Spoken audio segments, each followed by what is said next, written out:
여러분 창세기 1장 1절에 보면 그 하나님이 천지를 창조하는 내용이 담겨 있습니다. 하나님이 천지를 창조하실 때 무엇으로 창조하시죠? 말씀으로 창조하십니다. 말씀으로 창조하셔요.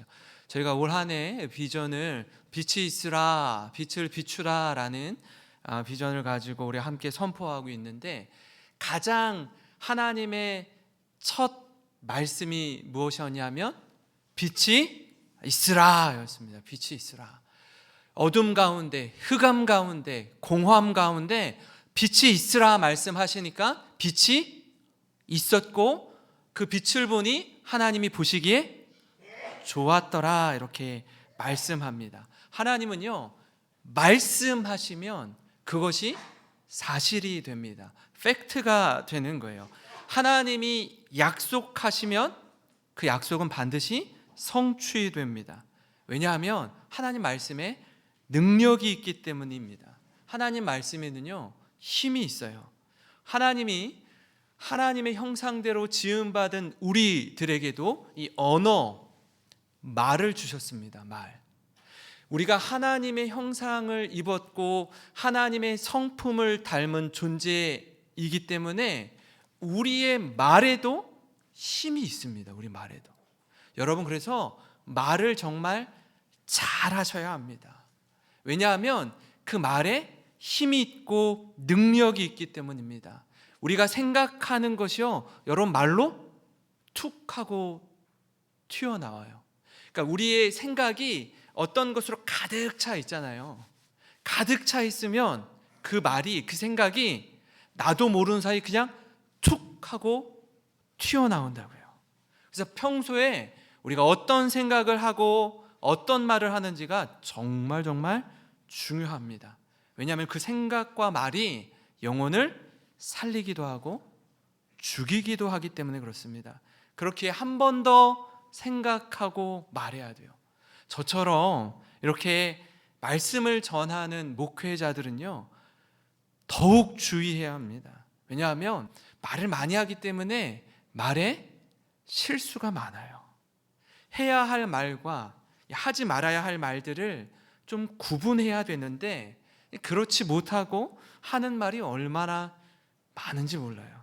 그래서 때로는 실수하면 안 되는데, 그리고 참 덕이 되고 영혼을 살리고 사람을 세우는 말을 해야 되는데, 제 언어에도 제 입술에도 그런 걸 잘 담아내지 못할 때 얼마나 부끄러운지 모릅니다.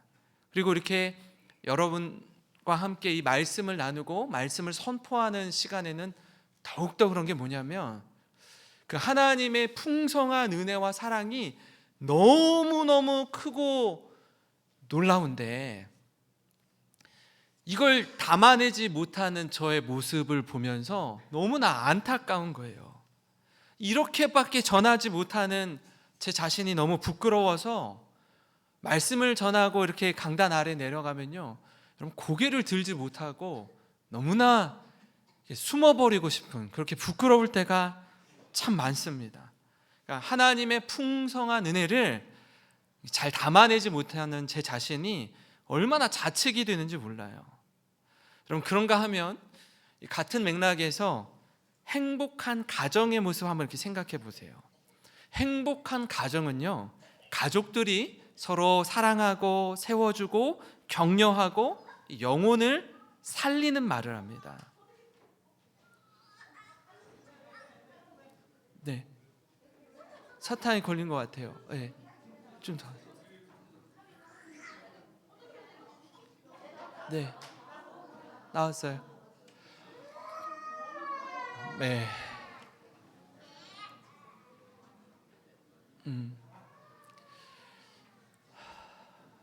예, 나왔습니다. 예. 여러분, 가정을 이렇게 한번 생각해 보시면요, 정말 행복한 가정은 힘들고 어려울 때 그 힘을 더욱 발휘합니다. 힘들고 어려울 때요, 원망과 불평의 말들을 쏟아놓기 쉬운 환경이죠, 그죠? 예. 누구를 탓하거나 누구 때문에 우리 가정이 이렇게 됐어요, 누구 때문에 이렇게 힘들어요 말할 수 있어요.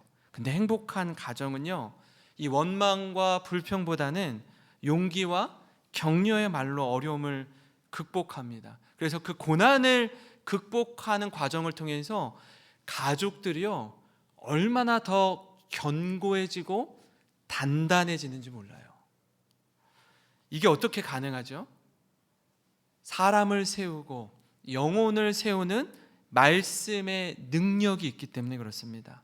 말씀의 힘이 그대로 영향을 미치기 때문에 그래요. 여러분, 오늘 말씀은요 에베소 교회의 사역을 담고 있습니다. 바울이 얼마나 열정적인 사람이었는지, 그는 한 곳에서 복음 전하지 않잖아요. 1차, 2차, 3차 전도 여행을 통해서 계속해서 복음을 전합니다. 하나님의 말씀을 선포하는 거예요. 그러니까 바울의 비전과 꿈은요 아주 선명했습니다. 그는 땅끝까지 이르러 복음의 증인이 되고자 했어요. 그러니까 바울이 생각하는, 그때 당시에 여러분 예루살렘에 또 로마에 있던 이들이 생각하는 땅끝이 어디였을까요?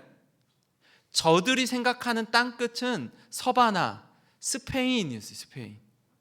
그들의 땅끝은 스페인이었어요. 그러니까 땅끝까지 복음을 전하기 위해서 여러분 아시아에만 머물지 않고, 여기서 말하는 우리는 극동 아시아고 이쪽은 서쪽의 끝에 있는 아시아죠. 극서아시아죠. 이쪽 아시아의 끝에서 유럽 쪽으로 편만하게 복음을 전합니다. 그는요 예수님의 증인된 삶을 살고자 얼마나 애썼는지 모릅니다. 증인은 법적 용어입니다. 법적 용어. 법원에 가서 재판하는 걸 보시면 증인석이 있어요. 증인석. 손을 들고 선서를 합니다. 내가 보고 듣고 경험한 것을 거짓 없이 여러분 앞에서 있는 사실 그대로 말하겠습니다. 증언하겠습니다라고 해요. 이 사실대로 이야기하지 않으면, 거짓 증언을 하면은요 여러분 엄청난 죄를 묻습니다. 죄를 묻게 돼요. 그러니까 증인은요 자기 이야기하는 게 아닙니다. 보고 들은 것을 사실 그대로 말하는 사람이에요. 증인은 내 이야기하는 게 아니라 내가 만난 예수 그리스도, 내가 경험한 예수님, 나를 구원하신 예수님을 말하는 사람이 증인입니다. 그러니까 사람이 듣든지 듣지 않든지 관계없어요. 씨는 우리가 뿌리는 거예요. 복음을 듣는 대상이 듣든지 아니 듣든지 관계없이 전하는 겁니다. 열매 맺게 하는 분은 누구예요? 예수 그리스도, 하나님이 열매 맺게 하시는 거예요. 그렇기 때문에 주저함 없이 복음을 전하는 일에 얼마나 열심을 냈는지 몰라요. 그러니까 복음에 씨를 뿌리면 하나님이 알아서 열매 맺게 하시기 때문에 거기에 대한 결실에 대한 유무는 우리가 판단할 사항이 아닌 겁니다. 여러분, 이처럼 우리는요 바울의 삶을 통해 도전받는 게 있는데, 그게 뭐냐면 바울은 복음에, 하나님 말씀에 사로잡힌 삶을 살았다라는 거예요. 그래서 어떤 역경과 고난이 닥쳐도 굴하지 않아요. 낙심하지 않아요. 그냥 불도저처럼 쭉 밀고 나갑니다. 참 도전이 되는 게 뭐냐면, 어디를 가든지 복음을 전할 때 두 부류의 사람이 있다고 했습니다. 그죠? 하나는 복음을 듣고 순종하는 사람, 또 하나는 듣고 불순종하는 사람. 더 나아가서 바울을 대적하는 사람, 핍박을 가하는 사람 늘 있어요. 어디를 가든지 100% 복음을 받아들이는 사람들만 모인 곳은 단 한 곳도 없습니다. 그러나 어떤 고난과 역경에도 불구하고 주저함 없이 복음을 전해요. 여러분, 이처럼 이 바울의 에베소 사역을 통해 깨닫는 첫 번째는 뭐냐면요, 영혼을 살리는 하나님 말씀에 사로잡힌 인생이 되라는 것입니다. 말씀에 사로잡힌 인생. 그래서 바울은요 어디를 가든지 내 삶의 1순위는 하나님의 말씀이었습니다. 왜 그럴까요? 왜 바울은 하나님의 말씀에 사로잡힌 자로 살았을까요? 왜요? 그가 말씀으로 구원받았기 때문에 그래요. 예수님의 말씀으로 구원받았기 때문에 그래요. 그리스도의 십자가로 구원받았기 때문입니다. 그 은혜가 어떤 건지 누구보다 잘 알고 있던 사람이 바울이었어요. 나 같은 죄인이, 나같이 예수 믿는 사람 박해했던 죄인이, 예수님을 핍박하고 예수님을 믿는 자를 그렇게 괴롭혔던 죄인마저 예수님 앞으로 인도함을 받고 복음 전도자로 살아갈 수 있다는 것 자체가 얼마나 놀라운 은혜요 구원인지 모릅니다. 그래서 회당에 들어가면요, 거침없이 담대하게 하나님 나라의 복음을 전합니다. 그 복음을 전할 때 이런 모습이 있습니다. 9절 10절인데요. 어떤 사람들은 마음이 굳어 순종하지 않고 무리 앞에서 이 돌을 비방하거늘 바울이 그들을 떠나 제자들을 따로 세우고 두란노 서원에서 날마다 강론하니라. 2해 동안 이같이 하니 아시아에 사는 자는 유대인이나 헬라인이나 다 주의 말씀을 듣더라.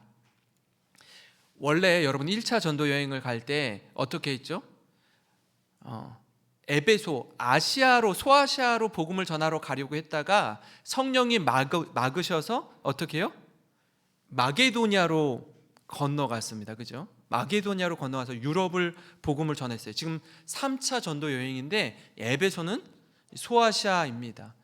튀르키예, 터키 지역인데요. 이곳에서 복음을 전하는데 마음이 굳어서 복음을 듣지 않을 뿐 아니라 사람들 앞에서 바울을 손가락질하면서 비방하는 사람들이 있어요.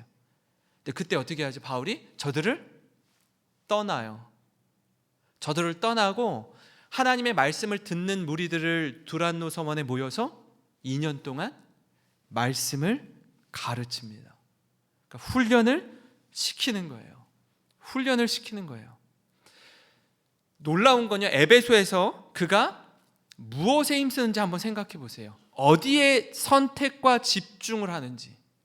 사람을 살리는 일, 영혼을 세우는 일, 말씀을 가르치는 일에 집중해요. 목회자인 제가, 우리 부목사님들이 어디에 집중하는지 한번 보세요. 말씀을 전하고 말씀을 가르치고 말씀으로 훈련하는 일에 집중해요. 다른 거 하지 않아요. 왜요? 그 말씀이 능력이기 때문에 그래요. 여러분, 교회를 세운다라는 건 뭐냐면요, 하나님의 사람을 세우는 것과 같습니다. 교회를 세우는 건요, 예수님을 머리로 한 지체들을 건강하게 세우는 것과 같아요. 교회를 세우는 걸 멋지고 화려한 건물을 세우는 것으로 착각하면 큰일 납니다. 그럼 무슨 일이 일어나냐면, 지금처럼 이 인구 절벽으로 떨어지고 있는 이때에 화려하고 멋진 교회를, 예배당을 지으면 어떻게 해요? 훗날 유럽에 있는 교회들처럼 되어버려요. 그러니까 관광객들이 가는 박물관 교회, 관광지가 되어버려요. 거기에 머리가 하얀 80대, 90대 연세 드신 노인분들 한 10여 명 앉아있는, 그렇게 예배드리는 교회 건물은 상상을 초월하게 화려한데 그 안에서 예배드리는 사람들은 거의 없어요. 여기가 옛날에 수천 명이 모인 교회당이래, 수만 명이 모인 성당이래, 사람들이 와서 사진 한번 찍고 가는 곳으로 추락해버리고 변질되어 버립니다. 바울이 힘썼던 건 뭐예요? 바울이 힘썼던 건 예수님을 머리로 한 지체들을 세우는 것이었습니다. 그러니까 오늘 말씀을 보니까 여러분 3차 전도 여행 중에 에베소에서 무려 3년의 시간 사람을 가르치고 영혼을 세우는 일에 올인합니다. 사도행전 20장 31절 32절을 보시면 이렇습니다. 그러므로 여러분이 읽게요, 내가 3년이나 밤낮 쉬지 않고 눈물로 각 사람을 훈계하던 것을 기억하라. 지금 내가 여러분을 주와 및 그 은혜의 말씀에 부탁하노니 그 말씀이 여러분을 능히 든든히 세우사 거룩하게 하심을 입은 모든 자 가운데 기업이 있게 하시리라. 바울이 3년 동안 밤낮으로 쉬지 않고 말씀을 가르쳤어요. 그리고 그가 떠나서 예루살렘에 가요. 예루살렘에서 잡혀가지고 로마로 압송되어 가서 그곳에서 순교당합니다. 교수형으로. 그 바울은 로마 시민권자였잖아요, 그죠? 예수님은 유대인이었고요. 예수님은 죽을 때 어떻게 해요? 십자가형에 달리죠. 근데 바울은 십자가형에 달려요? 그러지 않죠. 왜요?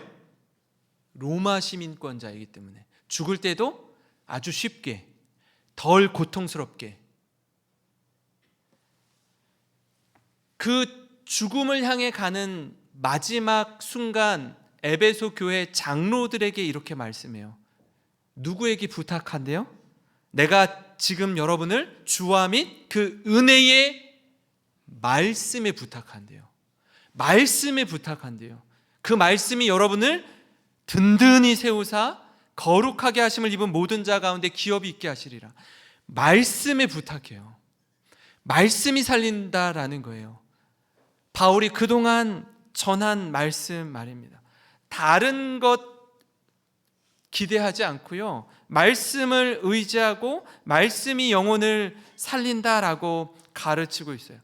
그러니까 복음을 전하는 일에 생명을 걸었던 이유가 여기 있습니다. 17절 18절인데 우리 한번 같이 읽겠습니다. 시작. 에베소에 사는 유대인과 헬라인들이 다 이 일을 알고 두려워하며 주 예수의 이름을 높이고 믿은 사람들이 많이 와서 자복하여 행한 일을 알리며. 아멘. 여러분, 복음이 선포되면요, 사람들이 자신의 죄를 회개하고 돌이킵니다. 복음 전도는요, 이 선교사와 목회자만 하는 게 아니에요. 예수 믿는 그리스도인 모두가 에게 부여된 하나님의 사명입니다. 지난주에 우리 함께 그 동역자에 대해서 함께 나누었잖아요, 그죠? 아볼로가 탁월하게 말씀을 전하는데 요한의 세례만 아는 거예요. 예수님의 세례를 몰라요. 예수 그리스도에 대해서 잘 몰라요. 그래서 어떻게 하죠? 누가 옆에서 도와요? 아볼로를, 브리스길라와 아굴라 부부가 아볼로를 아주 잘 섬기고 세웁니다. 그죠? 그러니까 초대교회를 보면 12명의 사도, 제자뿐만 아니라 수많은 무명의 그리스도인들이 있었습니다.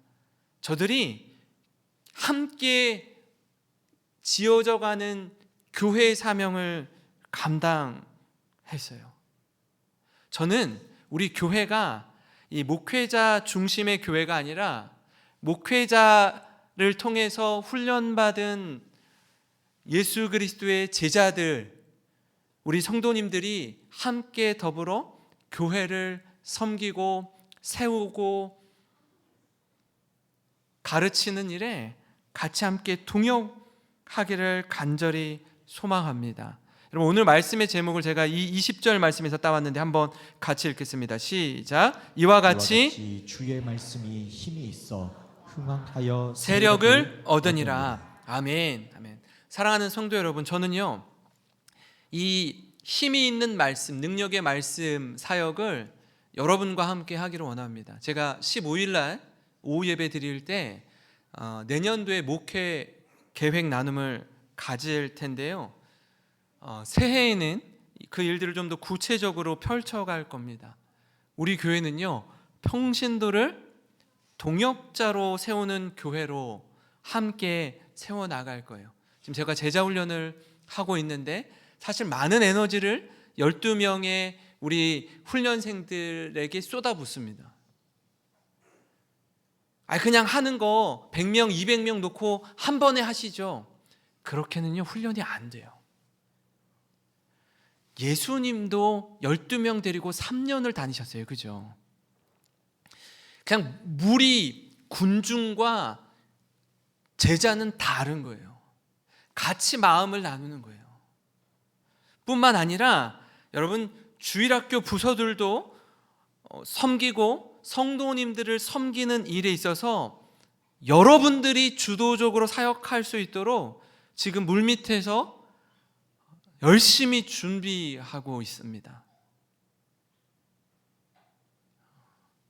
앞으로 주일학교가 부흥을 하든 또 사역자가 바뀌든 할 때 제가 우리 성도님들 가운데 몇몇 분을 리더로 세울 거예요. 동역자로 세울 거예요. 그분이 말씀을 전하고 가르치도록 권한을 위임할 겁니다. 신방을 갈 때도요, 목사님만 가지 않아요. 교구 목사님만 가지 않고 우리 권사님들도 적극적으로 주도적으로 함께 가서 예배드리고 같이 기도하고 섬길 수 있도록 좀 물밑에서 준비하고 있습니다. 제가 15일 날 함께 나눌 겁니다.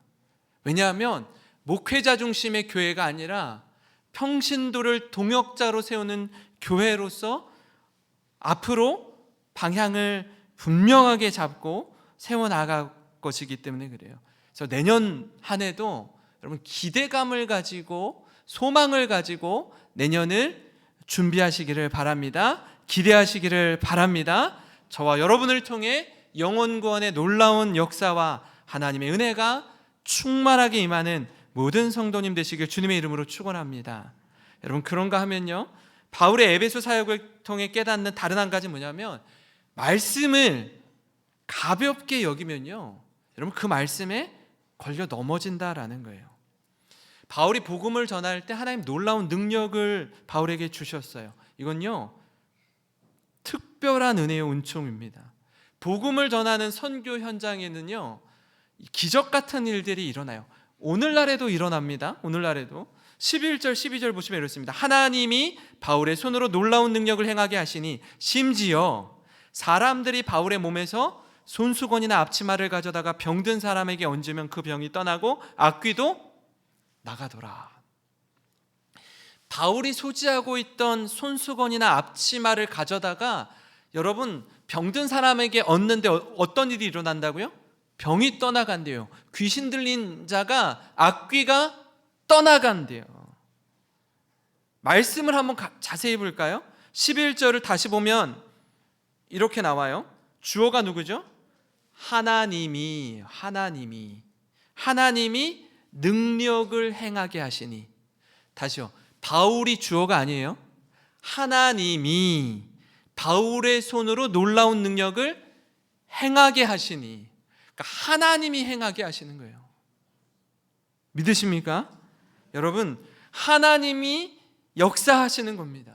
복음 전도 선교 현장에서 일어나는 치유와 회복의 은혜가 있고요, 심지어 악귀도 떠나는 은혜가 있습니다. 이게 어떤 현장에서 일어나요? 복음 전할 때 이런 일들이 일어나는 거예요. 근데 우리가 종종 오해하고 착각하는 부분이 있습니다. 그게 뭐냐면 복음을, 하나님의 능력을 그냥 수단이나 도구로 활용하려고 하는 거예요. 그냥 눈으로 보여지는 게 우와 신기한데, 놀라운데, 이거 완전 마술 같은데. 그래서 어떻게 해요? 유대인들이 바울이 전하는 예수님의 이름을 가지고 한번 시험 삼아서 테스트해 보는 거예요. 내가 전해도 가능한가? 내가 이렇게 말해도 정말 귀신이 떠나는가? 그렇게 흉내 내다가 시험에 듭니다. 말씀에 걸려 넘어지는 거예요. 왜냐하면 복음을 가지고 엉뚱한 데 사용하기 때문에 그렇습니다. 오늘 말씀에 그런 사람들이 있어요. 마술하는 유대인들이 그랬고 유대인의 제사장이었던 스게와의 7 아들도 그랬습니다. 사람들의 인기에 영합해서 예수님을 도구로 사용하려다가 굉장히 부끄러운 일을 당합니다. 13절부터 16절인데요. 이에 돌아다니며 마술하는 어떤 유대인들이 시험삼아 악귀 들린 자들에게 주 예수의 이름을 불러 말하되 내가 바울이 전파하는 예수를 의지하여 너희에게 명하노라 하더라. 유대의 한 제사장 스게와의 7 아들도 이 일을 행하더니 악귀가 대답하여 이르되 내가 예수도 알고 바울도 알거니와 너희는 누구냐 하며 악귀 들린 사람이 그들에게 뛰어올라 눌러 이기니 그들이 상하여 벗은 몸으로 그 집에서 도망하는지라. 바울을 흉내내 보는 거예요. 예수님의 이름을 한번 테스트해 보는 겁니다. 근데 악귀가 어떻게 하죠? 저들을 무시해요. 악귀가 저들을 압도합니다. 바울이 예수님의 이름으로 선포하면 악귀가 떠나가고 치유와 회복이 일어나는데 왜 저들이 하면 안 돼요? 장난하는 거예요. 말씀을 가볍게 여기는 거예요. 그냥 하나의 주문처럼 생각하는 겁니다. 겉은 그럴듯한데 속은 껍데기뿐인 거예요. 그걸 누가 알아요? 그걸 누가 알아요? 악귀가 알아요. 귀신이 알아요. 귀신같이 알아요. 넌 뭐야? 너 뭔데? 상하여 벗은 몸으로 도망갔대요. 얼마나 부끄러워요. 여러분, 이화영 목사님의 글 중에 이런 내용이 있습니다. 제가 한번 읽어드릴게요. 유명무실한 사람과 명실상부한 사람이 있습니다. 유명무실이란 이름만 있고 실속이 없는 것을 의미합니다. 명실상부란 알려진 것과 실제 능력의 차이가 없는 것을 의미합니다. 유명무실한 사람은 할 일을 안 한 사람입니다. 이런 사람은 열매가 없습니다. 열매가 없으니 나눌 것도 없으며 인색함만 들어갑니다. 이에 반해 명실상부한 사람은 이름에 걸맞는 삶을 사는 사람입니다. 사는 동안 자신이 해야 할 일을 완수한 사람입니다. 당연히 열매는 풍성하고 나눌수록 더욱 빛이 나는 삶을 삽니다. 당신은 어떠한 이름으로 살고 있습니까? 여러분, 예수 이름에 능력이 있습니다. 예수님의 이름에 권능이 있습니다. 예수님의 이름을요, 가볍게 여기면 안 돼요. 마치 요술램프의 진이를 불러내듯 주문처럼 여기면 안 됩니다. 10계명 중에 3계명을 여러분 기억하세요? 3계명. 출애굽기 20장 7절 현대인의 성경으로 한번 같이 읽어보겠습니다. 시작. 너희는 너희 하나님 나 여호와의 이름을 함부로 사용하지 말아라. 나 여호와는 내 이름을 함부로 사용하는 자를 그냥 두지 않을 것이다. 아멘, 아멘. 우리의 부모님 성함이 어떻게 됩니까? 이야기해도 여러분 모짜라고 합니다. 이렇게 얘기하잖아요. 부모님의 이름도 함부로 얘기하지 않아요. 하나님의 이름을, 예수님의 이름을 너무나 쉽게 사용하다가 얼마나 부끄러움을 당하는지 모릅니다. 사랑하는 성도 여러분, 복음은요, 우리를 새롭게 합니다. 복음은 죄로부터 우리를 떠나게 해요. 말씀엔 힘이 있고 능력이 있습니다. 그래서 에베소의 마술사들의 가치관을 완전히 뒤흔들어 버려요. 에베소는요, 수많은 마술사들이 활기를 펴고 마술에 관련된 서적들이 어마무시하게 많이 있었습니다. 그러니까 마술을 그냥 일상이 되어버린 도시였어요. 근데 그 도시에 하나님의 말씀이 선포되니까 어떤 일이 일어나요? 모든 것이 깨끗하게 정리가 되는 거예요. 19절 말씀인데요, 또 마술을 행하던 많은 사람이 그 책을 모아가지고 와서 모든 사람 앞에서 불사르니 그 책값을 계산한 즉 은 5만이나 되더라. 마술사들이 공부하던 책을 다 불살라버려요. 이젠 더 이상 마술을 배우지 않겠다라는 결연한 의지가 있는 것 아닙니까? 이 은 5만이 얼마큼 되냐면 노동자의 하루 품삯이 한 데나리온 또 한 드라크마 정도 됩니다. 다시 말해 은 5만 드라크마를 불살라 버리는데요, 오늘날 여러분 하루 노동자의 일당을 10만 원으로 잡으면요, 한 50억 정도 되는 거예요. 50억 정도 되는 책들을 다 불살라 버리는 거예요. 무슨 얘기예요? 더 이상 이 마술에 매여서 살지 않겠습니다.